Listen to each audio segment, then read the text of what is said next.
नमस्कार सबैजनालाई स्वागत छ सम्पूर्ण विद्यार्थी भाइ बहिनीहरूलाई हाम्रो युट्युब च्यानल सन्देश एजुकेसनमा। र आज म तपाईहरुलाई कक्षा 10 मा रहेको अथवा क्लास 10 मा रहेको च्याप्टर 1 सेट अन्तर्गत म्याथ विषयको चाहिँ सेट अन्तर्गत रहेको पहिलो, दोस्रो र तेस्रो 1.2 1.1 1.2 र मिश्रित अभ्यास तीनवटाको समाधान मैले यो भिडियोमा लिएर आइसकेको छु। धेरै लङ भएको थियो तर मैले सर्टकटमा गरिदिएको छु। भिडियो बनाउन धेरै मिहिनेत लाग्छ साथीहरु। प्लिज भिडियोलाई लाइक गरिदिनु, च्यानलको लागि नयाँ हुनुहुन्छ भने च्यानल सब्स्क्राइब गरिदिनु। हाम्रो च्यानलको ग्राफ धेरै डाउन भइसक्यो त प्लिज सपोर्ट गरिदिनु हल्का पनि। यति भन्दै आजको यस भिडियोलाई सुरु गर्नुभन्दा अगाडि चाहिँ तपाईले हाम्रो भिडियोको डिस्क्रिप्सनमा चाहिँ प्रोडक्टहरू हेर्न सक्नुहुन्छ। त्यसमा गएर तपाईले किन्न पनि सक्नुहुन्छ।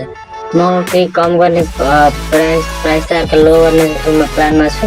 सकिन्छ भने गर्छु, सकिन्छ भने अब मेरो उबाट हुँदैन साथीहरु। यो चाहिँ युट्युबको रुल रहेको छ। यदि भन्दै आजको यस भिडियोलाई सुरु गरौँ। Let's start this video. साथीहरु यो चाहिँ इंग्लिश मिडियमको लागि रहेको छ। नेपाली मिडियमको लागि चाहिँ मैले अगाडि हालिसकेको छु। तपाईले गएर प्लेलिस्टमा गएर हेर्न सक्नुहुन्छ। अब अरु पनि धेरै मैले भिडियो त धेरै अपलोड गरिसकेँ साथीहरु, तर पब्लिस गर्न मात्र बाँकी। तपाईले प्लिज सपोर्ट राखिदिनु। तपाईलाई कुन विषयको भिडियो चाहिएको छ प्लिज कमेन्टमा गएर भनिदिनु होला रे, नत्र थाहा पाएन नि त अब कुन भिडियो हाल्ने कुन भिडियो नहाल्ने भन्ने कुरा। अब हरेक सब्जेक्टको हालिराखेको हुन्छ, धेरै चाहिँ भिडियो अब बनाउन टाइम लाग्छ, म स्टोरेज बढिन्छ। त्यसै कारणले प्लिज कमेन्ट गरिदिनु। Let's start.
Thanks for watching this video. Like, share, subscribe, comment. Goodbye.